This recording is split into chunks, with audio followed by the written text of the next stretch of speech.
KM 클릭 온라인 세미나에 오신 여러분들을 환영합니다. 오늘 세미나는 많은 분들의 요청에 의해서 자생의 이윤재 선생님을 모시고 세미나를 진행을 하게 되었고요. 시간이 안 맞아서 혹시 못 들어오시는 분들도 계실 거라서 저희가 녹화를 해서 KM 클릭 TV에 올리도록 하겠습니다. 마이크는 꺼주시고요. 카메라는 또 켜실 수 있는 분은 켜주시고, 이제 그러면은 이윤재 선생님을 잠깐 간단하게 다 잘 아시겠지만은 소개를 드리고, 2005년에 경희대 한의대를 졸업을 하셨고요. 경희대에서 그 한방 부인과로 석박사를 취득을 하셨습니다. 사실은 이력서를 딱 거기까지 주셨어요. 그래서 경력이 엄청 화려하신데, 제가 알기로는 그 아는 것만 대충 말해봐 보면, 내카에 계셨습니까?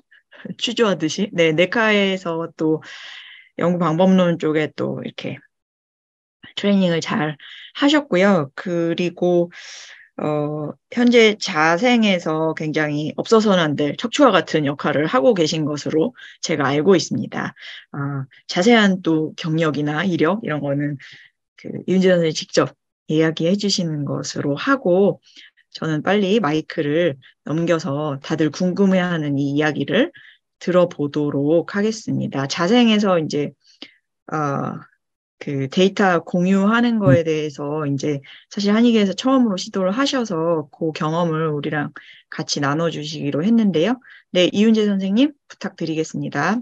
네, 안녕하십니까. 저 자생의료재단 척추관절연구소이자 부천자생 한방병원 소속인 이윤재라고 합니다.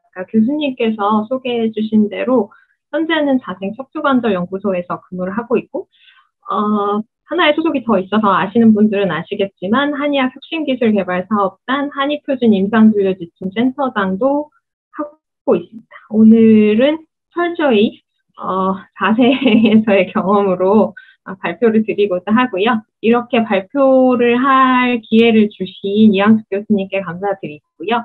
아시는 분들은 아시겠지만 2022년 6월경에 한의학 혁신기술개발사업단 박민정 단장님께서 이제 발표를 하실 때 데이터 결합 관련 이제 어떤 얘기들이 오고 가는 과정에서 제가 잠깐 이제 그 발표에 난입했던 적이 있었고요.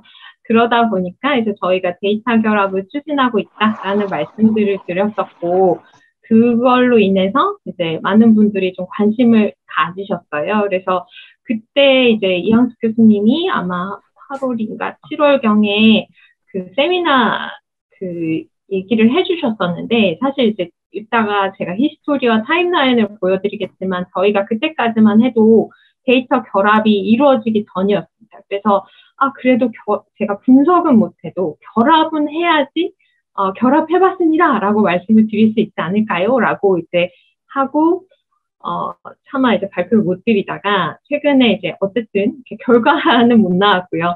아직 결과를 분석할 단계는 아니고 어쨌든 결합을 했습니다. 그래서 결합이 완료되어 있는 상태이고 아직 근데 반출 심의가 남아있는 상황입니다. 그래서 사실 이제 완전히 완료됐거나 오늘 결과에 대해서 말씀드릴 수 있는 건 아니지만 결합 과정 이게 진짜 정말 돼? 라고 하셨을 때 되긴 됩니다 라고 말씀을 드리고, 그거에 대해서 뭐 규정이라던가 관련 법이라던가 이런 것들에 대해서 좀 궁금하실 것 같아서 사실 이제 오늘 발표를 어느 방향에 맞출 거냐에 대해서 굉장히 고민을 많이 했었습니다. 그래서 실제로 제가 어떻게 했는지가 제일 궁금하실 것 같기도 하고, 혹은 이제 복잡한 규정들을 조금 요약해서 말씀드리는 것도 향후에 하시는, 다른 연구자분들께서 하시는 거에 도움이 될 것 같아서 두 개를 조금 짬뽕해 보려고 노력을 했었고요. 가능한 한 제 경험은 이제 요약적으로 좀 말씀드리려고 합니다. 왜냐하면 제 경험이 너무 크게 이제 자리를 잡지 않는 이유 중에 하나는 최근에 저를 보신 분들은 아시겠지만 제가 이것 때문에 조금 많이 힘들었어서 이 부분이 너무 커지면 저의 이렇게 토로 현장이 될 것 같아서 가능한 한 이제 실제 경험에 대해서는 과정 중심으로 좀 말씀을 드리고자 합니다. 먼저 데이터 3법에 대한 개정 이해에 대해서 먼저 말씀을 드리고 데이터 결합을 추진하고자 할 때 이해하셔야 되는 관련 규정 내용들에 대해서 좀 설명을 드리고 실제 결합한 경험에 대해서 말씀을 드리고자 합니다. 정말 어떤 연구자분들이 워낙 많으시고 또 어떤 부분이 가장 궁금하실지 제가 포커스를 제대로 맞췄을지 잘 모르겠는데요. 데이터 3법 개정됐다, 데이터 3법 개정됐다 이런 얘기들을 많이 들으셨을 텐데 2020년에 개정이 됐습니다. 그래서 데이터 3법이 개정되면 뭐가 바뀌는 거지? 라는 이제 말씀들을 하실 거고요. 실제로 데이터 3법에 대해서 저희가 기대할 수 있는 건 병원 자료와 청구 자료를 결합할 수 있다는 겁니다. 그래서 청구 자료일 수도 있고요. 통계청 사망 자료일 수도 있고 암센터의 암 등록 자료일 수 있습니다. 예를 들어서 저희가 한방 치료를 받은 난임 환자의 임신 출산을 확인해 보고 싶었을 때 사실 이제 그동안은 전향적으로 모집을 해서 전화 추적 관찰을 한다던가 이런 방법밖에 없었는데 실제로 이 전향적인 연구 말고도 뭔가 이 후향적인 연구 혹은 실제로 이제 진료를 받았던 환자들의 실제 결과를 청구 자료를 통해서 확인을 해볼 수 있는 길이 열렸다라고 보실 수가 있고요.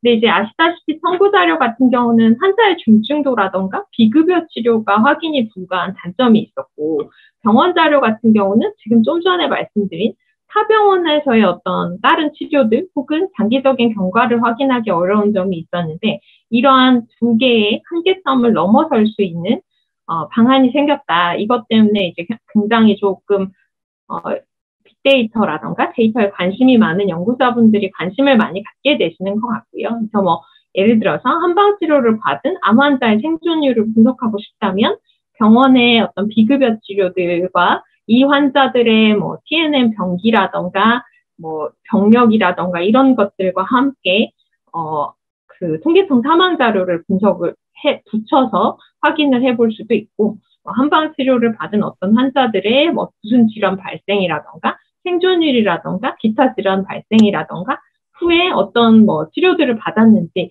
이런 것들을 분석해 볼 수 있는 방법이라고 보실 수 있겠습니다.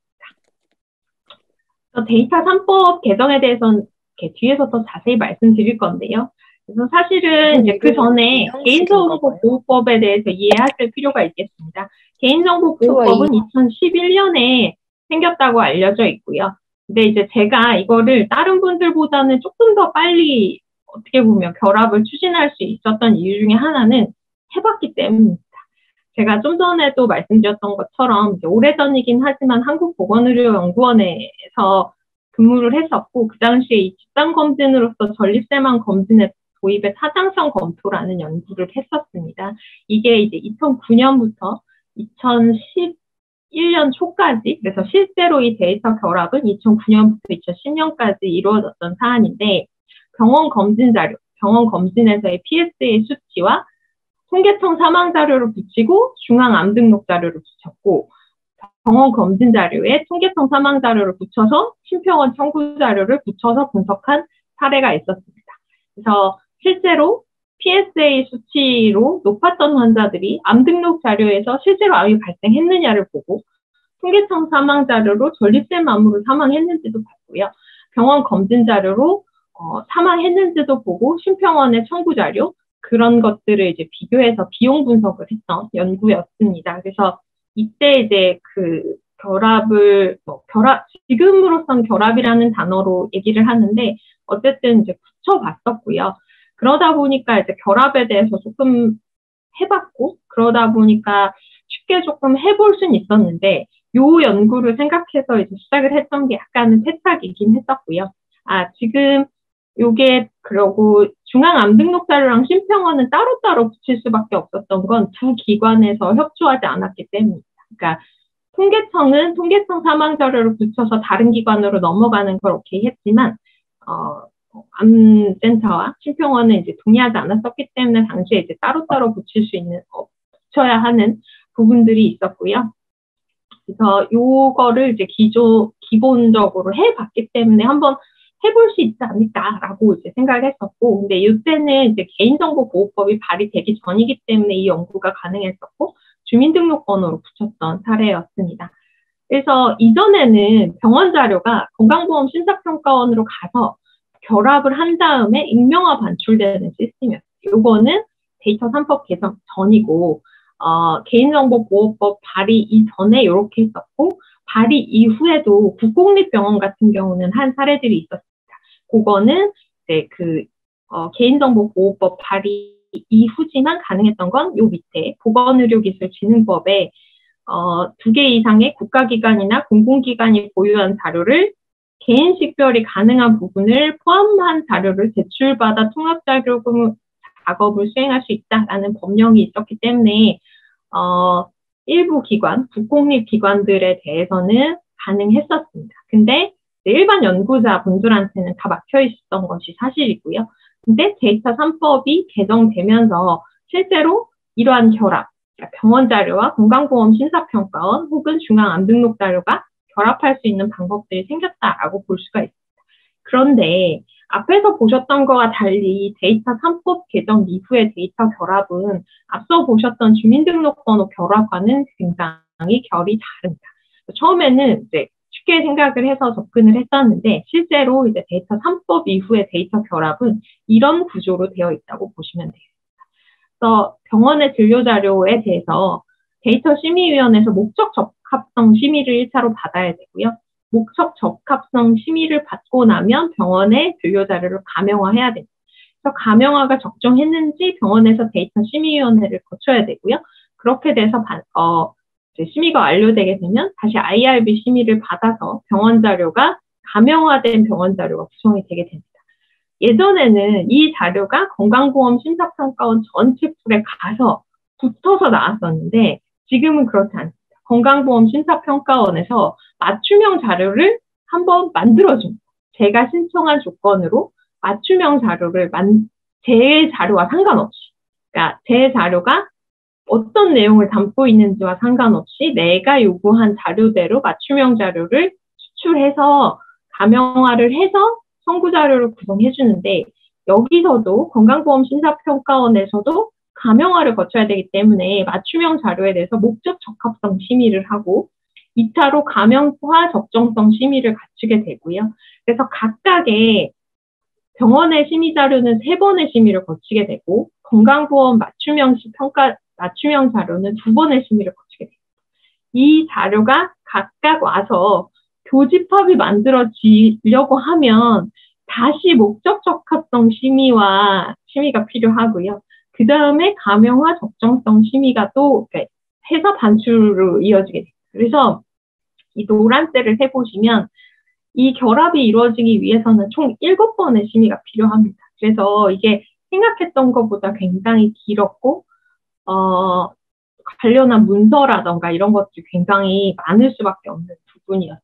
그래서 저희의 히스토리에 대해서 이따가 다시 말씀을 드리겠지만 제가 이제 6월에 말씀드릴 때 데이터 심의위원회 준비하는데 얼마나 걸렸어요? 라고 이제 연구자분들이 물어보셨을 때 한 6개월 정도 걸린 것 같습니다. 라고 말씀을 드렸던 게 이제 실제로 저희가 이 과제가 제가 요거 한의학 혁신기술개발 사업의 데이터 근거 합성 연구거든요. 그래서 과제가 선정된 다음에 데이터 심의위원회 준비에 착수했습니다. 근데 사실 그 전에 2020년 말부터 데이터 심의위원회에 대해서 인지는 하고 있었고 데이터 3법에 대해서 인지는 하고 있었는데 1월쯤에 제가 한번 추진을 해보려고 했었어요. 근데 규정을 열어보니 제가 혼자 할 수 있는 건은 아니고 기관 전체가 움직여줘야 되는데 그것도 기관에서 병원에서만 뿐만 아니고 여러 가지 부서들이 다 한꺼번에 움직여줘야 되는 부분인데 그게 저 혼자만의 어떤 추진력으로는 쉽지 않겠다라고 판단을 했었고 그러면 국가과제가 선정되면 그때 생각해보자 이렇게 생각을 해서 미뤘었는데 실제로 이제 과제 선정이 되고 과제 계획서에 이 부분이 들어가 있었기 때문에 이때부터 데이터 심의위원회 준비를 착수를 하게 됩니다. 그래서 일단 규정이라던가 이런 것들을 가이드라인에 맞춰서 개발을 완료를 했었고요. 2020년 9월경에 이제 개발을 완료를 해서 실제로 심의를 시작하려고 하는데 2021년 10월 21일에 가명정보 처리 가이드라인 개정안이 발표가 됩니다. 그래서 이 규정은 그 전에 발표된 감염처로 정비 가이드라인 2020년에 나온 버전에 맞춰서 해놨는데 10월에 개정안이 발표가 되면서 여러 가지 부분들이 추가가 됐어요. 계약서라던가 뭐 보안 요구사항이라던가 이런 것들이 좀 많아졌거든요. 그래서 그 규정에 다시 맞추기 위해서 아직 설립을 하기 전인데 가이드라인이 개정됐으면 거기에 맞춰야 되기 때문에 저희가 규정 초안을 다시 가이드라인에 맞춰서 다시 개발을 하기 시작했고요.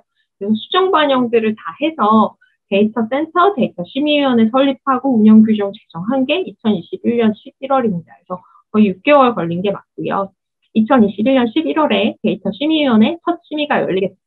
그 다음에 이제 그 데이터 심의위원회가 아까 2번 열려야 된다고 말씀드렸잖아요. 그래서 가명정보 목적 적합성 심의를 받고 데이터 심의위원회에 가명처리 적정성 심의를 받고 IRB 심의를 받고 2022년 3월에 공단에 신청을 했습니다. 그래서 이게 1월에서 3월까지 걸린 이유는 공단에 맞춤형을 신청하는 절차가 약물 관련들을 받으려면 약물 리스트를 다 업로드를 해야 되는데 그런 것들을 좀 정리하는 과정에서 좀 오래 걸렸고요. 그래서 공단을 신청한 이유 중에 하나는 나중에 말씀드리겠지만 건강보험 심사평가원을 처음에 생각을 했었는데 용량 문제가 걸렸습니다. 그래서 이제 대조군이라던가 이런 거를 감안하면 공단을 신청해야 되겠다. 공단은 용량 제한이 없었거든요. 근데 이제 공단 신청을 했는데 저희 계획서에 대조군 이슈가 있어가지고 대조군이 불가하다라고 하면서 이제 반려가 돼서 취소가 됐었고 어차피 대조군이 불가능하다면 그냥 건강보험 심사평가원으로 결합을 시도하겠다. 용량 이슈가 없다면 뭐 심사평가원이라던가 뭐 이런 쪽에서 하는 거랑 똑같을 것 같다. 왜냐면 저희는 척추 환자였기 때문에 사망 자료가 그렇게 필요한 상황은 아니었습니다. 그리고 맞춤형 자료를 공단과 심사평가원으로 가장 크게 구분할 수 있는 것 중에 하나가 보통 공단에 사망 자료가 들어있기 때문이어서 그 공단 맞춤형으로 많이 가시는데요. 저희는 이제 사망이 중요하지 않았고 이 결합에서는 또 공단에서 그 3개가 붙어야 된다고 얘기를 하시더라고요. 그러니까 공단에서 결합을 해서 사망 자료가 오려면 통계청에 다시 기관 결합을 신청하셔야 된다라고 해서 그럴 바에는 조금 더 빠를 것 같은 건강보험 심사평가원으로 가자라고 해서 3월에 신청을 했었고 건강보험 심사평가원에서 맞춤형 자료에 대한 심의가 5월에 열렸고요. 7월에 맞춤형 자료의 목적 적합성 심의가 열리게 되고 그 다음에 이제 그 감형화를 해서 9월 15일에 감형처리 적정성 심의가 열리게 되고요. 그 다음에 이제 결합 신청을 이때 하게 됩니다. 이때 하면 10월 27일에 결합 적정성 심의위원회 심의가 열렸고 2022년 10월 11월에 결합키를 업로드해서 결합 대상 정보를 송신했고 무결성 검토 확인 완료해서 12월 1일에 데이터 결합이 완료되었다라고 이제 수신을 한 상황입니다. 근데 이게 끝이 아니고 반출 심의가 한번 그래서 실제로 분석하려면 7번의 심의가 필요하고 저는 지금 6번을 넘은 상태라고 말씀을 드립니다. 그래서 완전히 완료된 상황은 아닌데 데이터가 이미 결합이 완료되었고 저희가 추가 감형 처리를 해서 반출 심의가 문제 없으면 저희가 심평원에 가서 분석하는 시스템으로 되게 되어 있습니다. 그래서 데이터 3법의 개정이 어떤 의미냐, 데이터 3법은 무엇이냐, 일반적으로 개인정보보호법, 정보통신망법, 신용정보법 이렇게 얘기를 하고요. 지금까지 보건의료 데이터의 그런 데이터 결합을 막았던 것은 개인정보보호법 때문이라고 알려져 있습니다. 2011년에 개인정보에 대한 중요성이 올라가면서 개인정보보호법이 발의가 되었고 2011년 이후로는 그래서 공립기관을 제외하고는 결합이 불가능했었는데 2020년쯤에 2018년부터 특히 보건의료 빅데이터에 대해서 많은 논의들이 이루어지게 됩니다. 그래서 이런 규제들이 철폐가 돼서 어떤 안전한 감형화 방안이 있다면 빅데이터 산업들이 활성화되어야 되지 않을까 이런 얘기들이 많이 나오게 됐고 2020년 8월에 3법이 개정이 되면서 실제로 시행이 됐죠. 가장 중요한 거는 어쨌든 감형 정보의 결합 근거가 마련됐다. 이 개정으로 인해서. 그래서 중요한 거는 감형 정보를 한다면 정보 주체의 동의 없이도 통계 작성, 과학적 연구, 공익적 기록 보존을 위해서는 예외적으로 이용할 수 있다라고 가명정보 활용을 허용하게 되었습니다. 그래서 지금까지는 사실 이제 정보 주체의 동의 문제 때문에 자료를 이용하기가 좀 어려웠는데 정보 주체의 동의가 없어도 과학적 연구라던가 통계 작성 목적으로는 가능하다라고 되어 있고 실제로 결합을 할 수 있다라고 이제 되어 있는 상황이고요. 그러다 보니까 이제 데이터 결합 이슈가 나오게 됐고 그래서 이제 개인정보보호위원회 이 가명화 정보와 관련했기 때문에 개인정보보호위원회가 개설이 되고 여기서 2020년 9월에 가명정보 처리 가이드라인을 출판하게 됩니다. 맨 처음에는 2020년 9월에 출판이 되었고 보건의료 데이터 활용 가이드라인도 2020년 9월에 출판이 됐습니다. 그래서 저희가 아까 말씀드린 것처럼 그리고 보건의료 데이터 활용 가이드라인 같은 경우는 2021년 1월에 또 개정이 됐었는데요. 저희가 데이터 심의위원회를 처음 만들 때는 이제 그러니까 제가 만들었다기보다는 병원에 이제 그 관련 위원회에서 이제 만들었지만 어쨌든 이제 그 가이드라인에 기본한 거는 가명처로 정보 처리 가이드라인이 2020년 9월 버전과 2021년 1월 버전의 가이드라인을 기반해서 만들게 됩니다. 그랬는데 아까 말씀드린 대로 2021년 10월에 개정이 됐었고 2022년 4월에 개정이 돼서 현재는 2022년 4월 개정안을 보셔야 되고요. 조금씩 계속 업데이트가 되고 있습니다. 다양한 예시들도 추가가 되고요. 서식이 엄청 추가가 됐어요. 예를 들면 2020년 9월에서 2021년 10월 사이에 실제로 이제 쓸 수 있는 어떤 체크리스트라던가 계약 예시안이라던가 이런 것들이 추가가 됐고 2022년 4월에도 이제 관련한 예시들이 엄청 추가가 되어 있기 때문에 가장 최근 버전을 보셔야 되고요. 근데 이제 보건의료 데이터 활용 가이드라인이나 가명정보 처리 가이드라인의 앞에 보시면 분야별 가이드라인이 있는 경우에는 분야별 가이드라인을 우선하여 활용할 수 있고 분야별 가이드라인이 없는 경우에는 가명정보 처리 가이드라인을 활용할 수 있다라고 되어 있습니다. 그래서 보건의료 데이터 결합을 추진하신다면 보건의료 데이터 활용 가이드라인을 먼저 보시는 게 맞는데 보건의료 데이터에 관련된 사항들만 위주로 되어 있기 때문에 실제 필요한 절차라던가 실제 필요한 자세한 내용들은 가명정보 처리 가이드라인을 함께 봐주셔야 돼요. 그래서 데이터 결합 관련 규정들을 이해해 주시면 가명정보에 대해서 알고 계신 분들도 있으실 거고 모르고 계신 분들도 있을 건데요. 이게 이제 가명정보 처리 가이드라인은 앞쪽에 나오는 가명정보는 무엇인가에 대한 내용입니다. 개인정보는 살아있는 개인에 대한 정보로 성명, 주민등록번호, 영상, 전화번호 이렇게 딱 한 명을 특정할 수 있는 것들이 개인정보라고 볼 수가 있는데 가명정보 같은 경우는 개인정보의 일부 또는 전부를 삭제 대체해서 가명 처리를 해버리면 추가 정보 없이는 특정 개인을 알아볼 수 없는 정보다라고 얘기하고 있습니다. 이름 같은 경우도 성만 남긴다던가 나이도 레인지를 크게 주게 한다던가 전화번호 삭제한다던가 주소도 이런 것들은 삭제하고 이제 시만 남긴다던가 익명 같은 경우는 성명 아예 안 남기고 나이도 30대 전화번호 아예 삭제 주소도 국적 말고는 아무것도 해서 어떤 거를 활용해도 더 이상 개인을 알아볼 수 없는 정보가 익명 정보라면 가명 정보는 추가 정보가 있다면 특정 개인을 알아볼 수는 있는 정보라고 말씀드릴 수 있을 것 같습니다. 그래서 보건의료 데이터 활용 가이드라인에 대해서 요약적으로 조금 말씀을 드리려고 합니다. 그래서 이게 가이드라인 요약이기 때문에 상당히 좀 지겨우실 수도 있는데 최대한 조금 요약해서 말씀을 드리도록 하겠습니다. 그래서 보건의료 데이터 활용 가이드라인을 보시면 어쨌든 건강에 관한 정보다.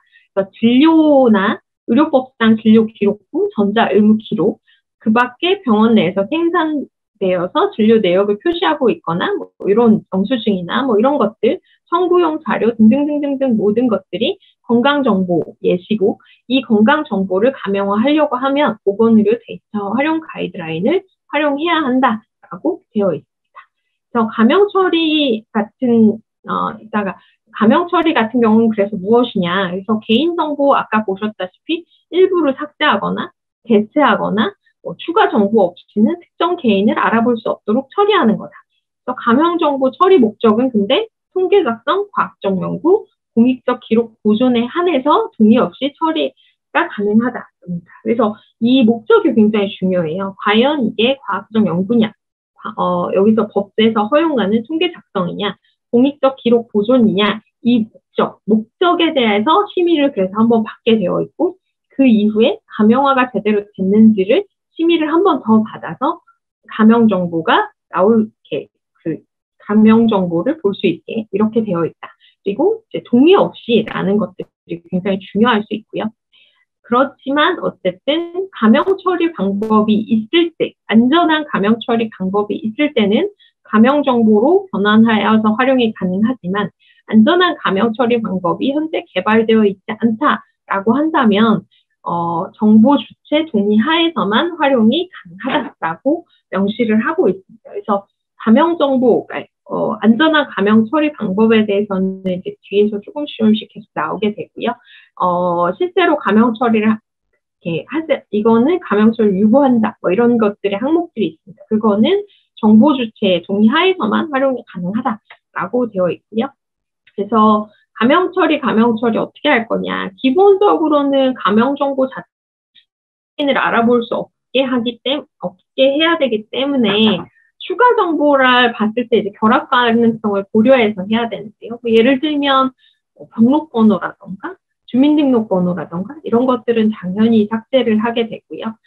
이름이라던가 혹은 생년월일이라던가 이런 것들에 대해서도 가명 정보를 처리하게 됩니다. 근데 이제 그것만 하면 되는 게 아니라 실제로 가명 정보를 처리하려고 하면 가장 중요하게 보실 것 중에 하나가 특이 정보입니다. 그래서 키가 2m 7인 사람이 우리 데이터에 있다. 2m 7인 사람이 한 명밖에 없다. 이랬을 때 유명한 농구 선수다. 이랬을 때는 누가 이름도 지우고 생년만 남겼다고 해도 키가 2m 7인 사람은 이 사람밖에 없다면 이 사람을 식별하게 되는 거잖아요. 그래서 이 특이 정보를 제거하거나 대체하거나 삭제하거나 마스킹하거나 이런 것들. 그러니까 뭔가 특이한 정보로 인해서 이 사람을 식별할 수 있다라고 하는 것들을 없애는 작업이 굉장히 필요하고 이거에 대해서는 데이터 유형, 속성, 분포, 기술 특성 등을 고려해야 된다라고 되어 있고 심의위원회 검토를 통해서 제대로 가명화되었냐 이거에 대해서 심의를 받게 되어 있습니다. 그리고 아까 말씀드린 것처럼 동의 없이 할 수 있다라고 되어 있지만 아래 보시는 항목들 정신질환, 처방약, 감염병, 에이즈, 희귀질환, 학대, 낙태에 관련된 정보들은 본인 동의를 받아야 할 수 있다. 하지만 예외적으로 데이터 심의위원회에서 예외적인 추가 조치라던가 이런 거 하면 할 수도 있다라고 써 있는데 사실 가이드라인에서 웬만하면 하지 말라라고 하고 있어서 이거에 대해서는 좀 주의가 필요하다라고 보실 수 있을 것 같고요. 그래서 말씀을 드리면 식별자 보통은 등록번호라던가 주민등록번호라던가 환자번호라던가 이름이라던가 이런 거는 보통은 다 삭제를 합니다. 네, 삭제를 하기 전에 보통은 1년 번호로 대체를 하고요. 왜냐하면 우리는 데이터 결합을 해야 되니까 이미의 1년 번호로 대체를 해서 나중에 결합키에서 결합키가 있으면 식별이 될 수 있도록 그렇게 이제 1년 번호로 대체하는 것들이 생겨나고요. 주요 인적사항 같은 경우는 예를 들어서 주소가 꼭 필요하다라고 하면 읍면동 이하는 상세 주소는 삭제한다던가 연월 같은 경우도 일자를 삭제를 해서 연월까지만 남긴다던가 그래서 보통 일자, 진료 일자 2022년 12월 12일에 진료 보러 온 환자 이렇게 해서 식별이 될 수도 있기 때문에 이제 일자 같은 경우는 보통은 1일 좀 날리는 것들이 일반적인 그 가명화 처리라고 보실 수가 있겠고요.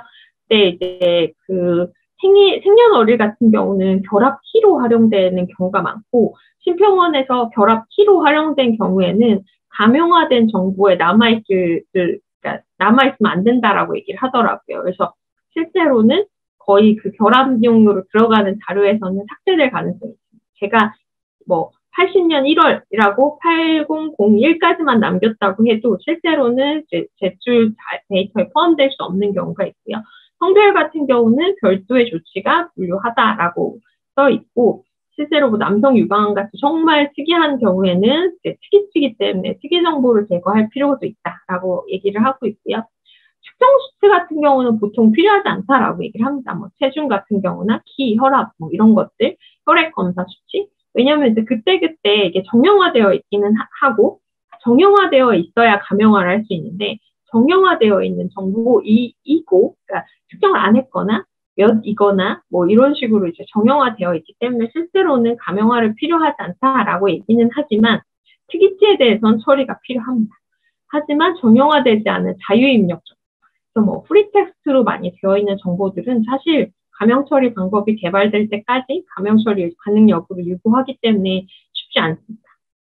그리고 의료인이 뭐 진단 코드라던가 주호소라던가 알레르기나 과거력 같은 거를 하는 것들은 정형화되어 있을 때는 오케이다라고 되어 있습니다. 하지만 자유입력 정보로 CC가 뭐 이렇게 정형화되어 있지 않고 자유롭게 뭐 허리가 아프다고 함 뭐 이렇게 되어 있을 때는 사실 감형 처리가 뭐 특이한 것들이 있기 때문에 감형 처리가 좀 어렵다라고 얘기를 하고 있고요. 알고리즘이 생산한 뭐 그런 건강 정보들, 뭐 HRV라던가 이런 것들은 불필요하다라고 되어 있고, 해외를 촬영한 영상 정보 같은 경우는 뭐 충분한 모자이크도 하고 영상상에 식별자 표시한 거 다 제외하고 가능하다라고 되어 있고, 해내를 찍은 MRI라던가 내시경이라던가, MRI는 밑에서 보이시는데 내시경이나 엑스레이 같은 경우는 식별자를 제외를 마스킹을 하면 된다라고 되어 있는데, 단층 촬영 같이 브레인 MRI라던가 이런 3차원 CT라던가 이래서 체외 이미지들이 보일 수 있는, 그러니까 이것들을 합치면 신체의 표면 가장자리를 통해서 어떤 체형의 구조가 만들어질 수 있는 것들은 표면 가장자리를 삭제하는 소프트웨어를 적용해야 된다라고 되어 있습니다.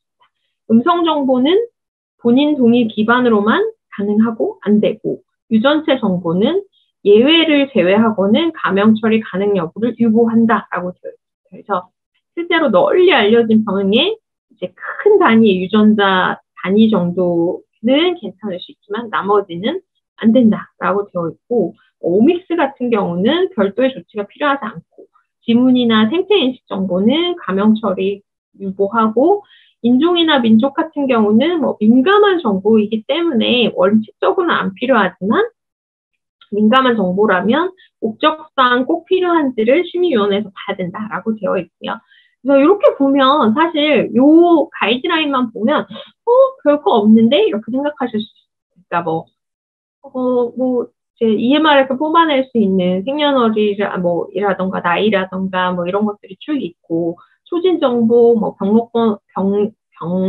병력이라던가 뭐 이런 것들이 있고, 처방 정보 있을 텐데 생각보다 그렇게 처리할 정보들이 많지 않은데 이렇게 생각을 하실 수가 있긴 하고요. 그래서 변수 자체로 보면 이제 이 정도이긴 한데, 실제로 이제 그 감형 정보의 단계별 처리 절차도에 대해서 말씀을 드리겠습니다. 아까 말씀드린 것처럼 그 식별자인 거는 당연히 삭제를 해야 되고, 준식별자인 경우들이 있어요. 그래서 준식별자라고 분류할 수 있는 것들에 대해서는 어떤 감형 처리를 할 수 있냐 이렇게 볼 수 있고, 감형 처리 정보 처리 가이드라인에 보시면 이게 감형 처리 단계별로 엄청 자세하게 나와 있어요. 1단계는 사전 준비로 목적이 적합한지 보고, 2단계는 감형 처리를 해야 되고, 3단계는 적정성 검토를 하고 필요한 경우에는 추가 감형 처리를 하고, 적정한 경우에만 4단계를 할 수 있다라고 되어 있고요. 그래서 감형 처리 같은 경우는 그 변수별로 뽑아내기 전에 이 위험도를 측정을 하고 감형 처리 수순을 정리를 해서 감형 처리를 하게 되고요. 감형 처리를 했는데 이게 뭐 특이치나 이런 것들을 제거하겠다라고 얘기를 했는데도 실제로 다른 변수들을 조합해보면 식별이 되는 경우가 있어요. 그래서 그런 것들이 있다면 추가 감형 처리를 하게 되고요. 그러니까 이 감형 처리에 대해서 또 한번 고민해 보셔야 되는 점이, 이게 뭐 병원 전체에서 이 사람을 식별한다 이런 개념이라기보다 내 데이터셋에서 그 사람이 식별되면 안 되는 부분들이 있거든요. 그래서 실제로 데이터가 작으면 작을수록 변수가 많으면 많을수록 식별 위험이 높아지기 때문에 그런 것들에 대해서 좀 고려하실 필요가 있습니다. 그래서 실제로 위험도를 측정하는 건 처리 환경도 검토해야 되고 항력불 위험도도 검토를 해야 되고 이런 것들을 봐야 된다라고 되어 있는데 실제로 이제 보게 되면 단계 1단계에서는 감형 처리 목적 활용성의 적합을 보게 되고요. 단계 2단계에 있어서는 아까 위험도, 항목별로 위험도 분석을 하겠습니다. 이 이용자한테 뭔가 추가 정보가 있어서 유출될 가능성이, 식별될 가능성이 있냐, 감형 처리 수준을 어느 정도로 할 거냐, 이런 것들을 이제 수행을 하게 되고요. 그래서 적정성에 대해서 쭉 보게 되고, 이게 되면 심의위원회에서 이제 쓰셔도 된다. 적정하니 검토 완료했다라고 해서 이제 감형화 정보를 쓰게 되는데요. 이것도 이제 실제로 보면 굉장히 좀 복잡합니다. 그래서 식별 위험성에 대한 검토 점검표가 감형 정보 가이드라인에 있는데 이건 정말 일부고요. 그래서 식별 가능한 단일 정보가 있냐부터 시작해서 2개 이상의 컬러를 조합하면 식별 가능성이 높아지는 거 아니냐. 사실 이제 높아지는 그런 경우들이 생겨나죠. 그리고 특이치가 있지 않느냐. 그래서 지금 오른쪽에 보시면 연속적인 숫자형 데이터 분포에서 현저히 낮은 항목, 그러니까 양 끝단에 보통은 3시그마로 뽑아내는데 3시그마를 벗어나는 것들이 있냐. 그리고 문자형 데이터에서 특정 값으로 현저히 낮거나 그 카테고리얼 베리어블에서 거의 없는, 그러니까 이 항목에 해당하는 사람이 거의 없어서 이 사람을 식별 가능해지는 거 아니냐, 이런 것들에 대해서 이제 다양하게 보게 되고요.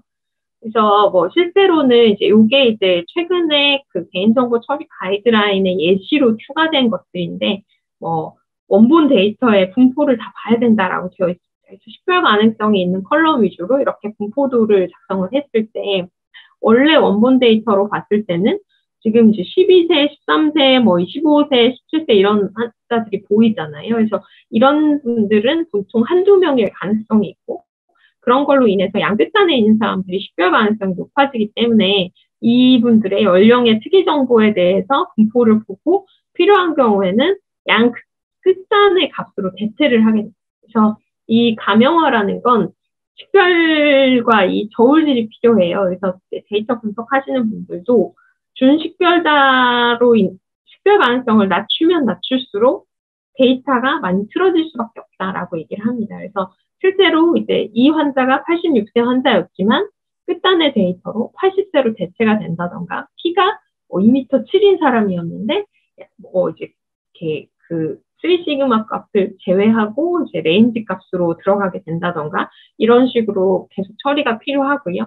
그것뿐만 아니고 실제로 이제 적합성도 보고 적정성도 보고 감형 정보 처리 취급자에 대한 관리 감독도 해야 되고, 감형 처리 관련 업무자가 잘 분리되어 있는지, 이런 것들이 가이드라인의 물리적 보호라던가 이런 것들이 다 규정이 되어 있어요. 그래서 물리적으로, 기술적으로 완전히 분리가 되어 있어서 실제로 이 사람들이 너무나 쉽게 식별할 수 있는 건 아니냐, 이런 것들에 대한 규정들이 있기 때문에 실제로 이제 데이터 심의위원회뿐만 아니고 나중에 이제 병원 내에 감형정보 처리 규정들을 만드신다면 감형정보 처리 가이드라인에 따라서 철저히 개발을 해주셔야 되고요.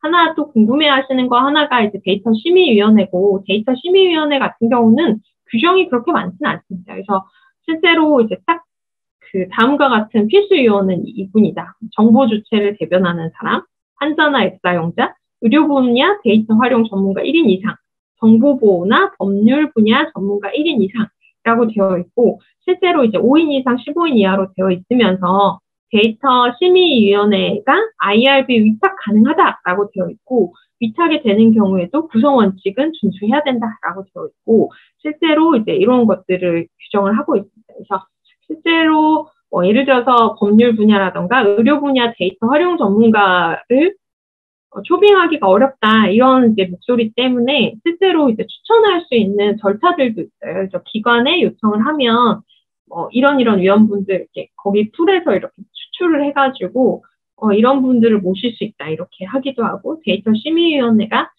개설이 될 수 있도록 만들어질 수 있도록 뭐 개인정보보호위원회라던가 이런 데서도 지원을 많이 하고 있는 상황입니다. 그래서 이 심의위원회에서 아까 보셨다시피 목적성과 적합성에 대해서 가명 적합성에 대해서 보셔야 되기 때문에 그래서 이제 사실 의료 분야 데이터 활용 전문가가 필요하고요. 또 법률 전문가라던가 이런 분들이 포함되셔서 가명 처리 적정성이라던가 이런 것들에 대해서 충분히 잘 봐주셔야 됩니다.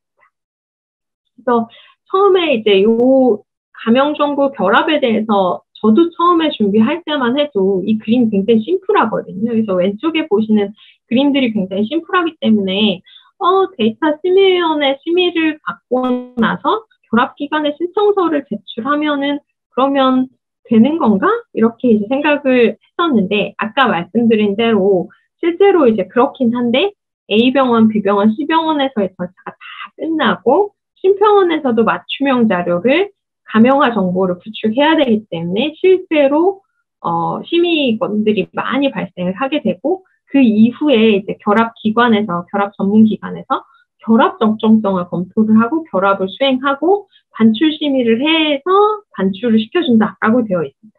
근데 여기서도 이 빨간 네모가 보시면 굉장히 단순하게 써 있지만 실제로 들어가 보시면 오른쪽에 보시면 결합 적정성을 신청하는데 결합 신청서를 내고 심의 의결해서 그 다음에 심의가 나게 되면 사전 협의를 통해서 결합기 송신하고 결합기 연계 정보 생성하고 결합률 확인해서 사전 결합률 보고 결합률 보게 되면 결합 요청하고 가명 정보 송신해서 무결성 검토하고 결합 보고 수수료 산정하고 수수료 납부하고 추가 가명 처리해서 반출 심의 받아서 반출해서 분석할 수 있거든요. 그래서 실제로 앞단의 기간도 많이 필요하지만 결합 전문 기관 내에서도 상당한 시간들이 필요할 수 있고 많은 문서들이 필요할 수 있다라고 말씀을 드립니다. 현재 결합 전문기관으로 지정된 곳은 이와 같고요. 보건복지부 관련 지정기관은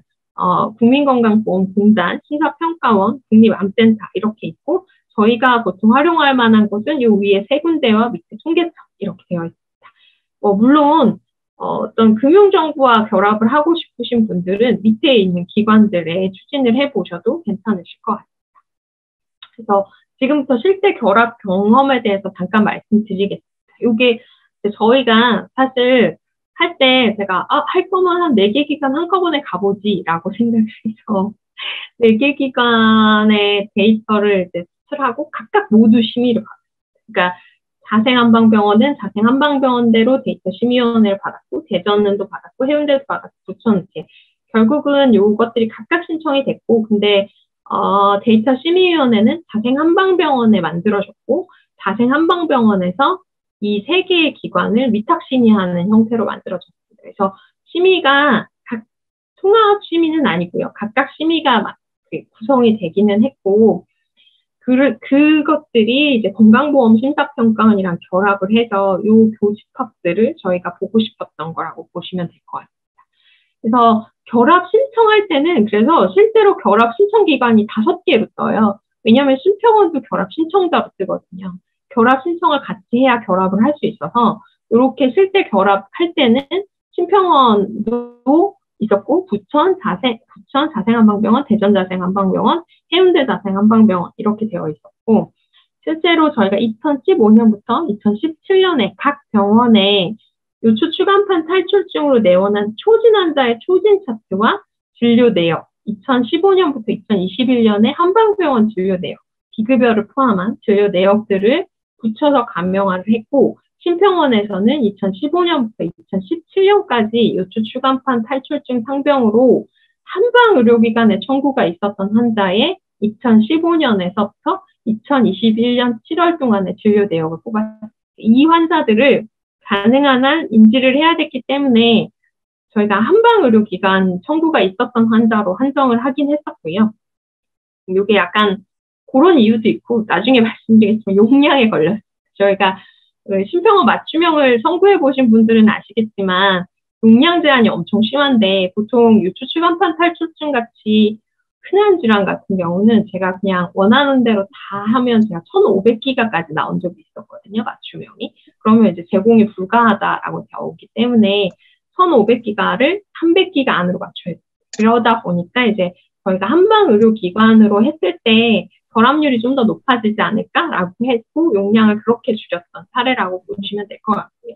아까 말씀드렸던 이 타임라인에 대해서는 아까 자세히 말씀드렸기 때문에 넘어가려고 하는데 말씀드린 대로 요 빨간색으로 되어 있는 것들이 각각 심이고요. 요거에 대해서 잠깐 하나 말씀드리면 저희 같은 경우는 규정상 데이터 심의위원회에서 감염정보 적정심의, 그러니까 감염처리 적정성 심의가 난 다음에 IRB 심의를 신청할 수 있기 때문에 이렇게 이제 구성이 되었고요. 근데 요 IRB 심의가 있어야 건강보험 심사평가원의 맞춤형 자료를 신청할 수 있습니다. 그래서 이게 이렇게 쭉 늘어나는데 만약에 IRB 심의를 먼저 받을 수 있는 기관이라면 IRB 심의를 먼저 받아서 맞춤형을 같이 신청을 하시면서 데이터 심의위원회를 양쪽으로 이렇게 루트를 잡는 것도 가능은 하겠다라고 싶었고 그럴 경우에는 기간을 좀 줄일 수 있지 않을까라고 생각이 되었습니다. 그래서 이제 실제 저희 병원에서 감염 정보 아까 말씀드렸다시피 목적이 적합하냐를 봐야 되고 감염 정보가 적절하게 감염화되어서 제공 결정이 되는 거에 대한 통지서가 있었고요.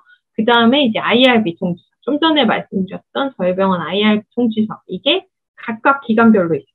이게 이제 제가 한 기관만 부천자생이랑 대전 한 기관 위주로 보여드리는 건데 각각 기관별로 신청했기 때문에 실제로 통지서가 다 4개씩 있다라고 보시면 될 것 같습니다.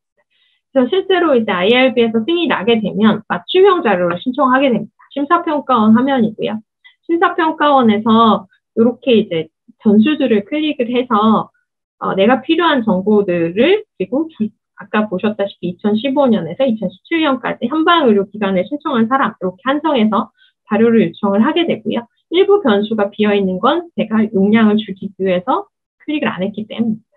그래서 이 맞춤형에 대해서 이제 그 신청을 하게 되면 목적 적합성 심의를 또 받게 되고 그 다음에 감염 처리 적정성 이 사이에 원주를 한번 가서 감염 처리를 해야 돼요. 맞춤형 자료이긴 한데 그거에 대해서 연구자가 감염 처리를 한번 하셔야 되고 그거에 대해서 이건 심평원 자료이기 때문에 심평원에서도 감염 처리를 한번 더 해줍니다. 그래서 예를 들면 비용 자료 같은 경우에 스케치가 있을 수 있잖아요. 비용 자료에 대해서 여기서 라운딩을 해줍니다. 그러니까 심평원에서 너무 돈을 많이 쓴 사람들은 양극단의 값을 라운딩 처리를 해준다던가 레인지로 바꿔준다던가 이런 식으로 해서 감염 처리 적정성 검토 결과를 통지받게 되면 이제 결합을 신청할 수 있다라는 통보가 옵니다. 그래서 결합을 통보받게 되면 감염정보 결합 종합 지원 시스템이라는 곳이 있어요. 그래서 여기에 이제 신청번호를 발급하는 게 1번입니다. 왜냐하면 신청번호가 발급되어야 제가 신청을 할 수가 있거든요. 그래서 신청번호를 일단 발급을 하게 되고요. 그 다음에 결합 신청서를 다시 작성하게 됩니다. 그래서 결합 신청서를 작성을 하게 되고 결합 진행 현황에 요거는 이제 나중에 보게 되는데 여기서 결합 키도 올리게 됩니다. 이게 이제 키사에서 만든 사이트인 것 같은데 결합 신청서까지 여기서 이제 올리게 됐고요. 그래서 심평원에서도 근데 결합 신청하는 사이트가 따로 있어요. 그래서 여기서도 신청을 하고 이 게시판에서도 신청을 해야 됩니다. 근데 현재까지 심평원의 이 결합 여기서도 올려야 결합이 진행이 되거든요. 근데 이걸 보면 지금까지 발행된 번호가 23개 정도 돼요. 그래서 결합 신청 게시판에서 확인되는 총 신청 건수가 23개인 거 보면 아직까지 물론 이제 공단에서 결합하고 있는 과제들이 엄청 많겠지만 과제 중복 건수를 제외하면 아직 신청하는 기관이나 과제가 많지는 않은 것 같다라고 느꼈고요. 여기 이제 보시면 왜 그렇게 느낄 수 있냐면 16, 17, 18, 19가 접니다. 그래서 이 4개 기관으로 신청을 했기 때문에 결합 신청을 모두 4번 각각 해야 돼요. 그래서 가능하면 나중에는 이렇게 각각 하시려면 서류가 모두 4배라는 거를 말씀드리고 싶었고요. 그래서 이렇게 이제 저희처럼 만약에 복합기관으로 들어온 경우에는 기관별로 각각 올리기 때문에 23개가 23개의 과제는 아닐 거거든요. 그래서 그렇기 때문에 아마 아직까지는 건수가 그렇게 많은 건 아닌 걸로 보여집니다. 그리고 심평원에서도 저희처럼 4개가 한꺼번에 들어온 기관이 없었다고 굉장히 좀 예의주시하게 보셨어요. 그리고 이제 신청서 올릴 때, 결합 신청을 올릴 때 이게 심평원에서 준 서식인데요. 모든 변수에 대해서, 내 변수에 대해서 컬럼명, 항목 설명, 뭐 가명화가 됐는지, 가명 처리가 됐냐, 안 됐다, 안 됐으면 왜, 가명 처리를 했으면 어떤 기법을 했었냐, 가명 처리 전 데이터는 뭐 어떤 식이었는데 어떻게 가명 처리를 했냐, 이거를 이제 각각 다 쓰게 되어 있어요. 저희가 문제가 뭐였냐면 저희 변수가 340개였어요. 그래서 340개에 대한 것들을 여기에 모두 기재를 해야 했습니다. 그리고 범주형 변수와 수치형 변수로 나누어서 분포 현황을 다 기재하게 되어 있습니다. 왜냐하면 결합이 적정한지 보기 위해서 이것들이 다 필요하시다고 하셔서 이제 분포 현황, 그러니까 실제로 여기서 특이치가 얼마나 있냐를 보고 싶으셨던 것 같아요. 그래서 특이치 분포라던가 이런 것들을 보기 위해서 수치형도 최소값, 1분위수, 2분위수, 3분위수, 최대값 이렇게 이제 해서 실제로 이 컬럼들과 결합했을 때 너무 이제 위험성이 높아지진 않는지, 과연 과학적인지 뭐 이런 것들에 대해서 평가를 하시려고 하셨던 것 같고요. 그래서 그 결합 신청을 했고 결과 통지를 이렇게 받았습니다. 이게 아까 말씀드린 대로 저희가 4개 기관이어서 결과 통지서도 다 4개입니다. 그래서 실제 결합을 하고 나면 결합키에 대한 내용들이 이제 메일이 옵니다. 이게 왼쪽에 있던 게 실제 받았던 내용이고요. 결합키에 대해서 굉장히 궁금해 하시는데 공단이나 심평원은 일단은 이름, 생년월일, 성별, 그리고 기사에서 보내주는 솔트키 이렇게 되는 거라고 보시면 되고 이름, 생년월일, 성별이라고 보시면 되겠습니다. 그래서 뭐 이렇게 속성값에 대해서 이렇게 정의합니다 라고 말씀을 해주시고 솔트값은 기사에서 보내주니까 나중에 이렇게 행성해서 결합키 생성 알고리즘도 키사에서 보내주면 암호화해서 올려라 라고 안내를 해주시고요. 저희도 안내받은 건 샤256이었고 실제로 이제 솔트값 포함해서 결합키를 생성을 하게 됩니다. 여기서 이제 주의하실 게 한글 인코딩 방식이 다를 경우 데이터를 암호화해도 다른 값으로 결합키가 생성되어서 결합이 되지 않는다. UTF-8을 인코딩을 권고한다라고 되어 있고 실제로 건강보험심사평가원도 UTF-8 인코딩을 씁니다. 이게 이제 주의하셔야 되는 게 이름이 한글인 게 문제인 거예요. 그러니까 다른 변수는 괜찮은데 이름이 한글이어가지고 인코딩을 한번 하시고 넘어가요. UTF-8로 인코딩을 한번 해야 그 다음에 이제 암호화를 하고 그 다음에 다시 UTF-8로 암호화를 하셔야 되고요. 인코딩을 하셔야 되고요. 여기서 이제 삐끗하면 저희 같은 오류가 생겨나는데 저희가 결합률이 상당히 높은 편이거든요. 근데 요 결합률을 받기까지 결합키를 모두 4번 올렸어요. 1차 때 0% 나오고 2차 때 0% 나오고 3차 때 0% 나왔는데 결국은 이슈가 이름 인코딩 이슈였어요. 그래서 이름 인코딩을 한번 하고 합친 다음에 다시 암호화를 하셔서 다시 UTF-8 인코딩을 하셔야 되고 그게 잘못되면 계속 0%가 나옵니다. 이 험난한 과정들을 거쳐서 왔는데 결합률이 0% 나오면 정말 힘듭니다. 그래서 최근에 저를 만났던 분들은 이제 제가 이걸로 엄청 스트레스 받았다는 걸 좀 알고 계시긴 하고요. 근데 저희 결합률이 엄청 높아요. 왜냐면 제가 그 심평원에 제출하기 전에 문의를 했을 때 다른 과대들은 결합률 얼마나 나오나요? 했더니 50%요. 이렇게 말씀을 하시고 실제로 공단 관련으로 이제 결합하신 분들이 발표하시는 데 간 적이 있는데 50%가 나오셨다고 하더라고요. 그래서 50%를 들었을 땐 정말 내가 50% 결합하자고 이렇게 고생을 했나? 라는 생각을 했었는데 일단은 낮은 결합률 왜 이렇게 낮은가요? 라고 했더니 청구 자료에서 이름 오기가 많다라고 말씀을 하시더라고요. 그래서 실제로는 원래 결합이 안 되는 요인에 있어서는 동명이인, 같은 생년월일에 동명이인이 있을 때 사람이 여러 명 붙게 되기 때문에 그 자료는 버려지기 때문에 결합이 안 되는 건데 지금 최근 과제들이 낮은 이유는 뭐 예를 들면 청구 자료에 이름이 홍길동 청구 이런 식으로 잘못 기재되어 있대요. 그러다 보니까 성명을 이제 그 식별 자료에서 그 청구 자료에서 뽑는 경우에 문제가 좀 있다라고 말씀을 드리고요.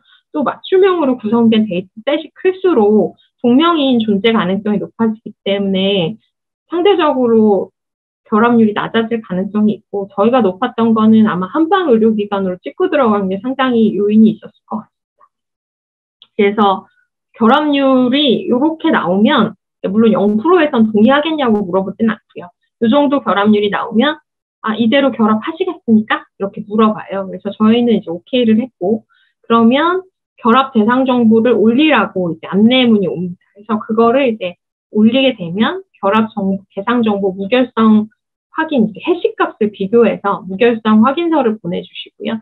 그 다음에 결합을 해주세요. 그래서 그렇게 하면 이제 오른쪽에 보신 것처럼 데이터 결합 완료가 됐다라고 안내를 주시고 추가 감형 처리를 하러 와라 이렇게 얘기를 합니다. 한익의 데이터 결합이 이제 저는 아직 이제 첫 발을 떼고 이제 분석을 해야 되는 단계고 실제로 분석을 했을 때 과연 잘 나올까 이게 저를 굉장히 압박하는 부분들이 있고요. 네, 앞으로 한익의 결합이 활발하게 진행될 수 있냐? 일단은 데이터셋이 좀 커야 될 가능성이 있습니다. 왜냐하면 이 아까 보셨던 항목 중에 데이터셋의 크기가 적어서 식별 가능성 우려가 있냐, 뭐 희귀질환이냐, 아니면 이 셋이 너무 적고 변수가 많으면 식별 위험성이 커질 수밖에 없거든요. 그러다 보니까 이제 어려움이 있고 실제로 저희가 또 고통받았던 것 중에 하나가 저희가 EMR을 자기 기관이 똑같은 EMR을 쓰는 그러니까 똑같은 형태의 EMR을 씀에도 불구하고 저희 예상과 달리 결집치가 굉장히 많았습니다. 그래서 특이치들이 예기치 않게 발생하는 부분들이 있었기 때문에 한의계에서 나중에 데이터 결합을 추진하실 때는 이런 부분에 대해서는 좀 알고 계셔야 될 것 같고요. 아까 공단이랑 그 결합 추진했던 거와 관련해서 대조군 가능 여부가 불가능해서 실제로 이제 그 공단에서 내렸다라고 말씀을 드렸었는데 이게 이제 나중에 추가된 부분이에요. 공단도 처음에는 대조군도 계획서에 있으면 가능하다라고 했었거든요. 근데 이게 이제 나중에 추가된 부분인데 교집합만 가능하거나 내 정보에 결합된 것만 가능하거나 이렇게 지금 그렇게 가이드라인이 되어 있습니다. 그래서 현재는 반출이 가능한 것 자체가 내 자료와 심평원 자료의 교집합이거나 내 자료에 심평원 자료가 붙은 거 일부가 같이 오거나 이런 정도라고 보시면 될 것 같습니다. 그리고 이제 많은 이슈들이 있을 수 있는데요. 개인정보보호법과 의료법과 생명윤리 안전에 대한 법률. 그러니까 왜냐하면 임상연구를 하셨던 분들은 생명윤리법에 더 좌우가 되는데 과연 이 개인정보보호법으로 동의 없이 해도 되냐. 왜냐하면 생명윤리법에는 익명화하지 않고서는 안 된다라고 되어 있는데 감형처리가 익명화냐. 익명화가 좀 더 큰 개념 아니냐. 뭐 이렇게 있는데 어쨌든 여기서는 복지부가 뭐 유권 해석이라던가 이런 걸 내렸을 때는 어쨌든 연구 목적으로 하면 이거는 기존 자료나 문서를 이용하는 연구로 간주를 하고 IRB 심의를 하거나 동의를 면제할 수 있다라고 되어 있고 근데 이제 법률 전문가들은 과연 감형 처리가 익명화에 포함되는 거냐 익명화가 감형 처리에 포함되는 거다라고 해서 이제 이런 기사들도 나오고 있고요. 그래서 약간의 아직은 이슈가 있기는 합니다. 그리고 동일한 EMR 시스템 사용하는 의료기관 같은 경우는 통합심의도 가능하다라고 되어 있는데 저희는 어쨌든 일괄 심의는 했지만 각각 신청은 다 했다라고 보여지고 다수의 기관이 공동 단일 연구를 할 때 심의 절차를 간소화할 수 있냐 하나의 기관을 대표로 선정해서 심의할 수는 있다라고 되어 있지만 약간 좀 애매하게 답변이 되어 있고요. 이걸 준비하면서 보니까 보건의료 빅데이터 플랫폼이라는 사이트가 또 따로 있습니다. 그래서 이것도 약간 관심이 있으실 수 있어서 잠깐 소개를 드리면 현재는 질병관리청, 공단, 심사평가원, 국립암센터 이렇게 이제 구성이 되어 있고 국민건강영양조사 환자의 대상 조사자와 공단의 데이터가 붙을 수 있다라고 보시면 될 것 같습니다. 그래서 국민건강영양조사 환자 중에 국립암센터의 암등록 자료를 결합해서 보고 싶다.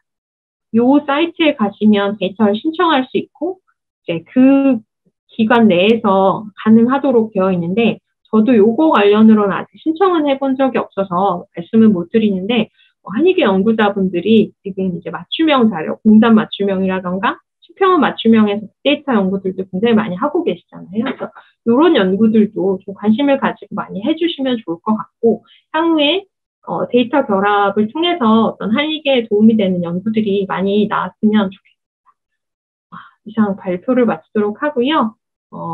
질문이 많으실 것 같은데 질문도 받도록 하겠습니다. 발표 너무 잘 들었고요. 아, 그러게요. 일단, 궁금한 점, 그, 그러니까 많이 생략이 되어 있지만 진짜 고생을 많이 하신 게 잘 드러나죠. 궁금한 점 있으시면은 채팅창에 해주시든가, 뭐, 손을 드시든가, 마이크 켜시고, 누군지 밝혀주시고, 네, 질문하시면 되겠습니다. 임정태 교수님? 네. 네, 안녕하세요. 원광대학교 임정태입니다. 강의 정말 감사히 잘 들었습니다. 고생한 게 너무 딱 절절 느껴지는 것 같고요. 그 대조군 관련해서 제가 궁금한 게 있는데, 그러면 제가 강의 들으면서 이해한 걸로는 이제 다른 병원 자료는 아예 못 붙인다라고 생각을 하면 되는 거가 맞는 거죠. 그러니까 예를 들어서 우리가 보통 하는 게 뭐 한의치료 이용군과 비이용군의 코호트 연구 같은 걸 주로 이제 생존 분석 같은 걸 하잖아요. 후양적으로. 그러니까 그런 예를 들어서 뭐 양방병원만 이용한 군과 한의치료 병원군을 비용한 이런 건 못한다고 봐도 되는 거죠, 이거는. 사실 제가 제 계획서에 그게 있었거든요. 그래서 한방군뿐만 아니고 양방군, 대조군을 만들어서 비교를 하고 싶어서 이제 계획서에는 그게 포함이 됐었는데, 공단에서 2021년에 설명회를 하셨을 때는 가능하다라고 하셨어요. 그래서 이제 공단에 왜냐면 대조군을 구성하려면 한방 이용자뿐만 아니고 양방 전체가 들어야 되는데, 그럼 용량이 너무 커지니까 신평원에서는 안 되겠다 싶어가지고 공단을 갔는데, 공단에서 굉장히 단호하게 대조군 안 됩니다. 결합된 거 아니면 못 나갑니다. 이렇게 얘기를 하시더라고요. 그래서 실제로는 그러니까 뭐 맞춤형 따로 받아서 양방군만 따로 받으시든지요. 그래서 그럼 PSM 매칭이 안 되잖아요. 이랬더니 그쵸 이러시고, 그러고 이제 신평원에 갔더니 신평원은 처음에는 일단 가능은 할 것 같은데요 라고는 하셨어요. 그래서 이제 했는데 양방을 포함하면 신평원 용량에 도저히 맞출 수가 없어서 포기는 했는데, 최근에 이제 2022년 4월에 발표된 가이드라인으로는 실제로 안 되는 걸로 보여집니다. 그러니까 이게 아우터 결합으로 해서 결합 신청자를 신평원 관점으로 하면 가능할 수도 있거든요. 근데 결합 신청자를 저로 보는 것 같아요. 그래서 사실 저도 대조군을 정말 하고 싶었는데, 최근에 공단 설명회 자료에서도 딱 아까 제가 보여드렸던 슬라이드를 딱 보여주면서 단출은 이것만 돼 라고 한 거 보면 대조군은 불가능한 게 맞는 것 같습니다. 결국에는, 그렇군요. 지금 상황으로는. 네.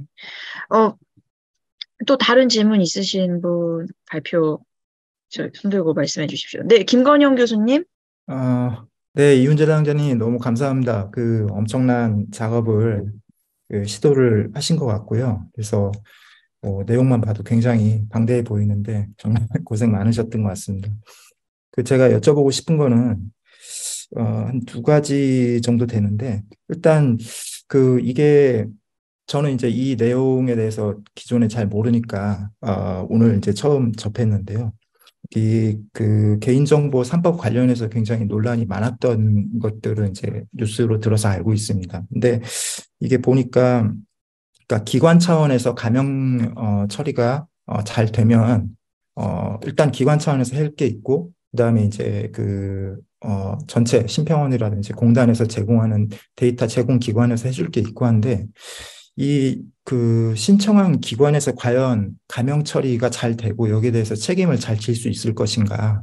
그런 이거 사실 나온 거는 가이드라인이잖아요. 이건 그냥 권고 아니고 실제로 발생할 수 있는 문제에 대해서 책임 소재라든가 뭐 이런 것들이 어떻게 만약에 어떤 문제가 생겼을 때 그런 부분에서 좀 이슈가 있었을 것 같은데, 근데 과정을 보니까 굉장히 치밀해서 그런 일이 잘 생길 것 같지는 않지만, 그런 이제 전혀 예기치 못한 상황으로 있을 수도 있기 때문에, 혹시 그런 측면 관련해서 이 결합 준비하시면서 어떤 경험하셨던 거나 좀 고민하셨던 게 있으면 한 가지 좀 여쭤보고 싶고요.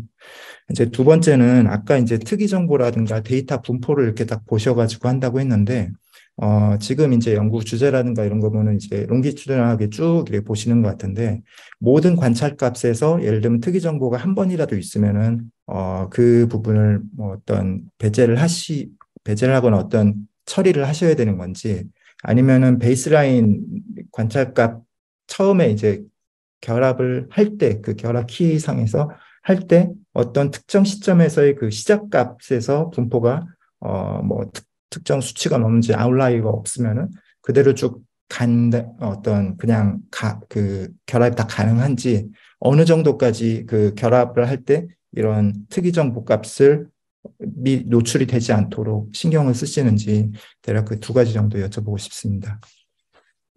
일단 첫 번째 질문 관련해서는 사실 이제 데이터 심의위원회 혹은 그 기관, 그러니까 심의위원회가 책임진다기보다는 어쨌든 가명 처리를 하는, 그러니까 가명 처리 이용자가 책임을 져야 한다라고 보여지고요.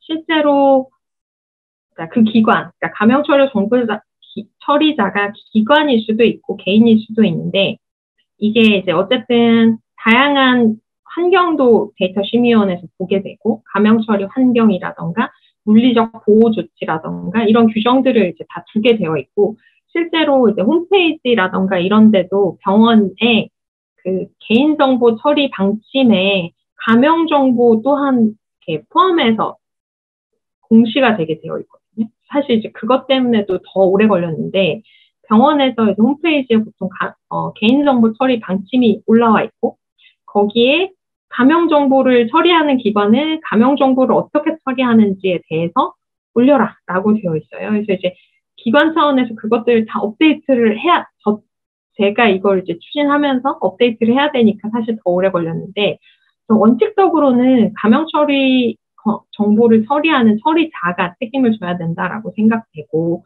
물론 이제 데이터 심의위원회에서 그 분포들을 보고 약간 이제 사람이 어떤 보는 영역이 있잖아요. 그래서 이 환경에서 전문가들이 봤을 때 오케이다 뭐 이러면 사실 좀 특이치거나 이게 아주 기계적이지 않은 부분들도 있다는 거예요. 왜냐하면 이게 그 항목 기재하는 걸 보면 이거 꼭 그 분석 목적 때문에 꼭 필요 뭐 이런 식으로 이제 기재를 하기도 하거든요. 그러니까 실제로 특이치일 수도 있지만 분석 목적 때문에 이게 꼭 필요한 정보라면 데이터 심의위원회 분들을 설득을 한다던가, 혹은 데이터 심의위원회에서 이 목적을 위해선 이 값이 꼭 필요하다. 분포가 좀 특이하긴 한데 어쨌든 이거를 아니면 이 목적에 보면은 특이한데 그대로 인정해 줄 거냐, 아니면 아주 특이한 얘만 합쳐라 이렇게 할 거냐, 이런 것들에 대해서 이제 그 제시를 해줄 수 있는 것 같고, 결국은 이제 이 개인정보는 병원 소속이고 병원에서 개인정보 처리자가 되는 거기 때문에 아무래도 책임의 소재는 당연히 그럴 수밖에 없고요.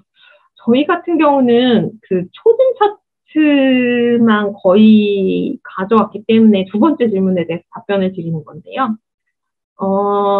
초진 차트에 대해서 거의 들어왔고, 옹기투질하게 쌓인 자료에서는 치료가 약간 이제 특이치가 있을 수 있습니다. 매시브하게 치료를 받을 수 있는 분들이 있기는 한데, 저희가 약간 그 치료에 대해서는 조금 이타 가공을 좀 해서 가명 처리를 했거든요.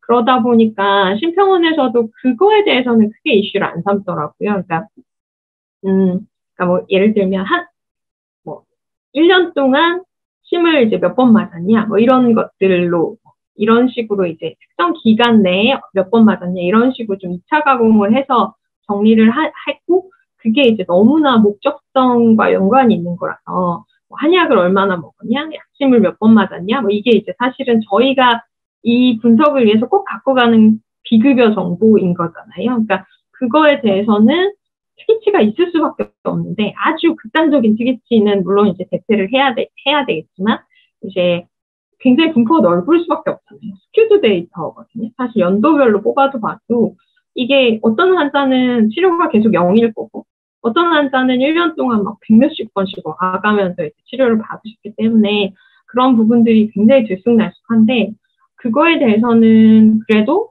이렇게 목적 때문에 어느 정도 심평원에서도 인정을 했고, 실제로 이제 별 특치가 많아서 특이치가 생기는 거에 대해서 저희가 결합심의 받을 때 약간 이슈가 있었어요. 근데 그거에 대해서는 결합심의는 넘어가는데 반출심의할 땐 분명히 문제가 그러니까 넘어갔다기보다는 목적성에 대해서 인정을 하는데, 실제로 이제 결합을 하고 나면 특이치가 다시 발생할 수 있거든요.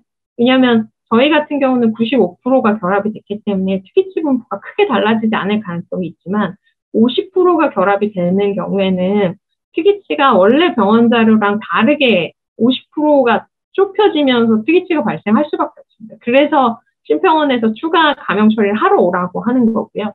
그래서 그러니까 어쩌다 보니 저희는 그나마 결합률이 높아서 아마 지금 저희가 아직 데이터 못 봤지만 지금 예측으로는 특이치 분포가 아주 크게 달라지진 않았다라고 생각을 하고는 있지만 그런 이제 결합률에 따라서도 특이치 분포가 달라질 수 있기 때문에 실제로 반출심의 앞에서 다시 추가 감염 처리를 해야 되고 그게 반출심의에서 크게 문제가 될 변수고 특이치가 너무 많으면 실제로 이제 반출 과정에서 다 삭제되는 경우들도 있고 저희도 지금 일부 변수는 삭제 예정에 있다. 특이치들이 좀 있기도 하고 이거 사실은 특이치라기보다 결칙이 많은 데이터가 좀 있어가지고 결칙 때문에 일부 변수들 상당수 변수는 어차피 결칙이 많아서 심평원이랑 얘기할 때도 이 변수는 결칙이 너무 많아서 제가 분석 목적 때문에 지금까지 지켜왔지만 결칙 때문에 이거는 어차피 못 쓸 것 같다. 약간 이렇게 이제 얘기를 하고 아마 이번에 그 추가 감염 처리 단계에서 상당수 삭제할 가능성도 있고요.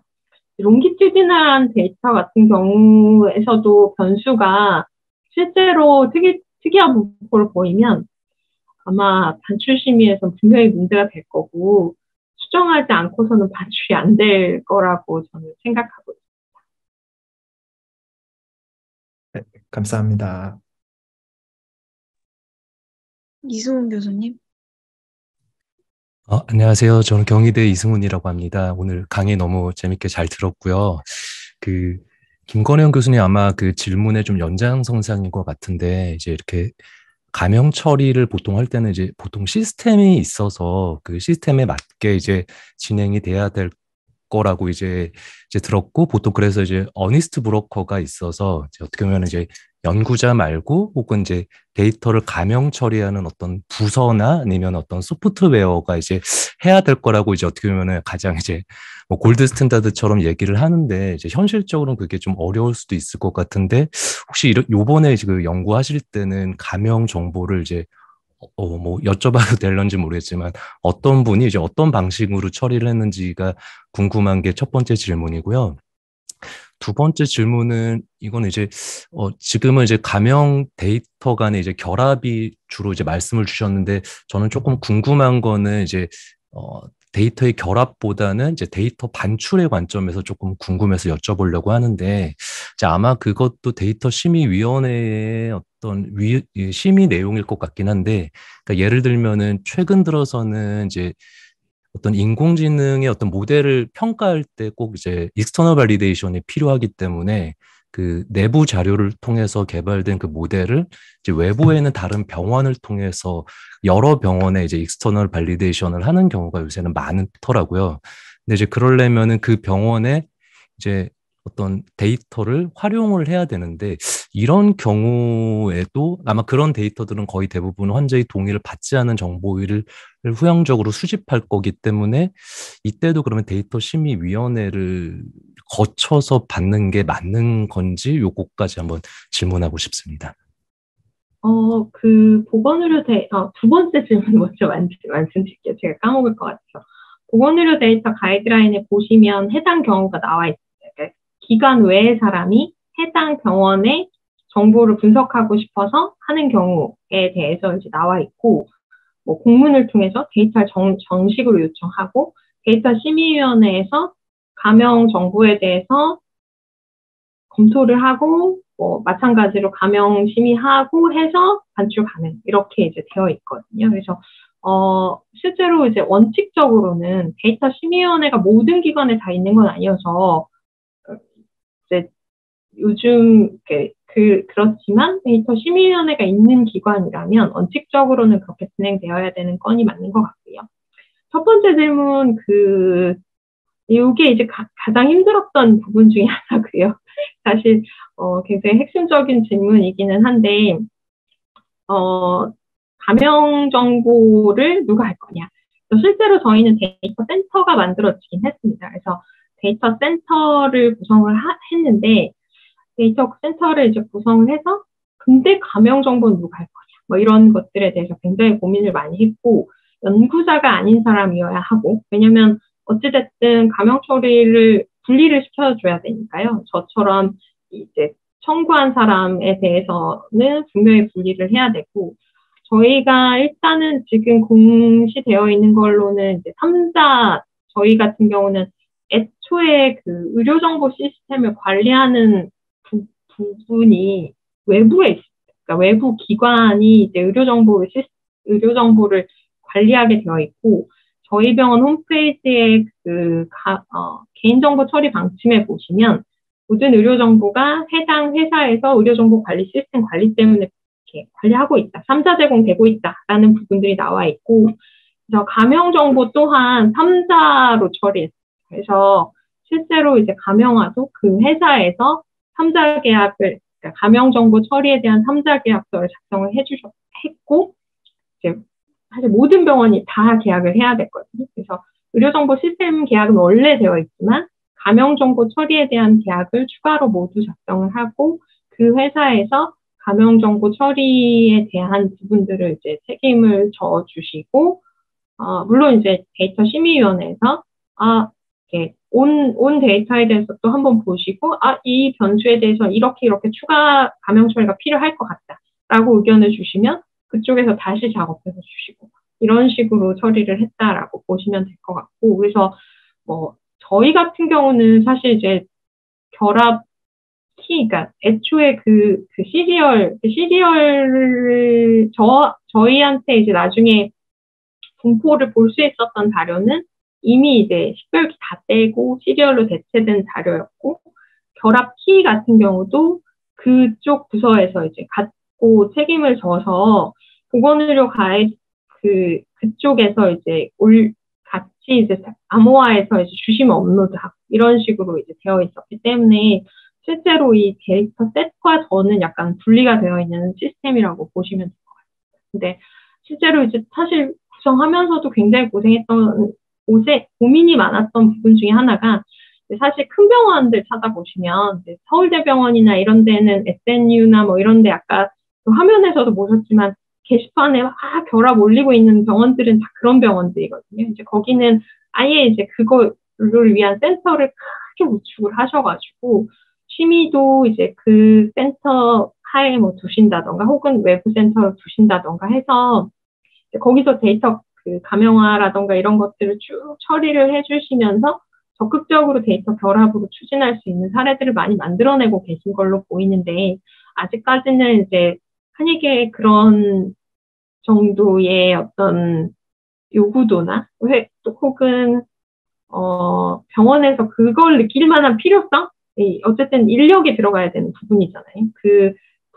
보건의료 데이터를 어쨌든 처리를 해준다던가 혹은 그거에 대한 감형 처리라는 추가 부담을 해줄 수 있는 전용 부서가 필요한 상황이라고 보여집니다.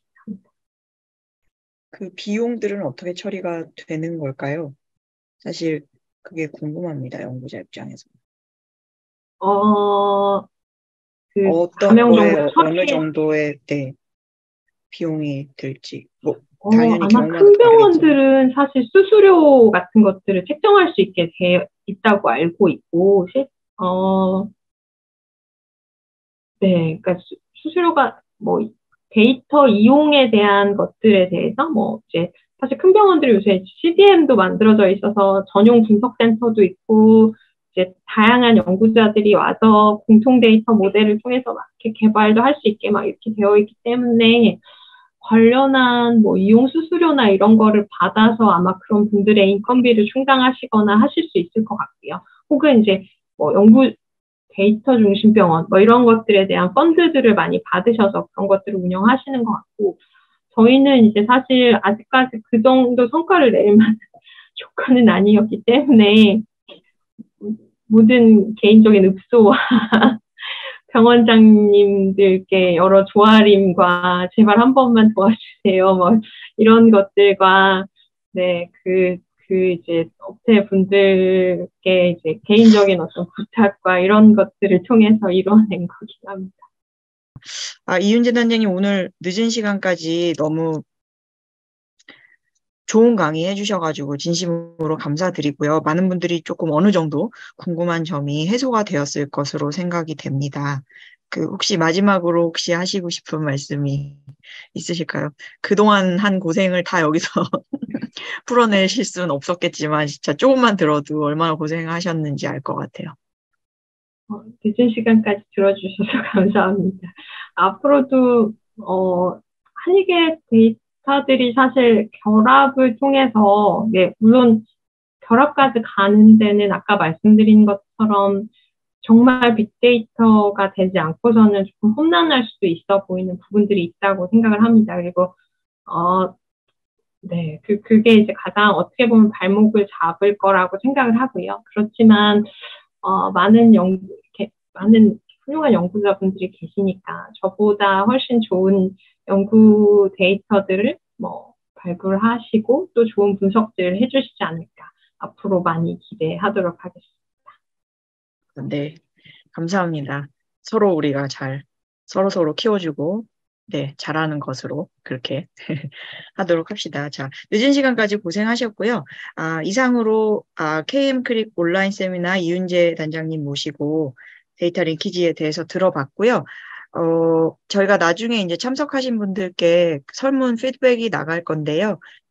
1분 정도 시간을 내서 피드백 주시고 또 추천하시고 싶은 연자나 듣고 싶은 강의가 있으시면은 언제든지 그 설문 또는 따로 KM 크릭에 연락을 주셔서 저희 세미나를 할 수 있도록 그렇게 도와주시면 감사하겠습니다.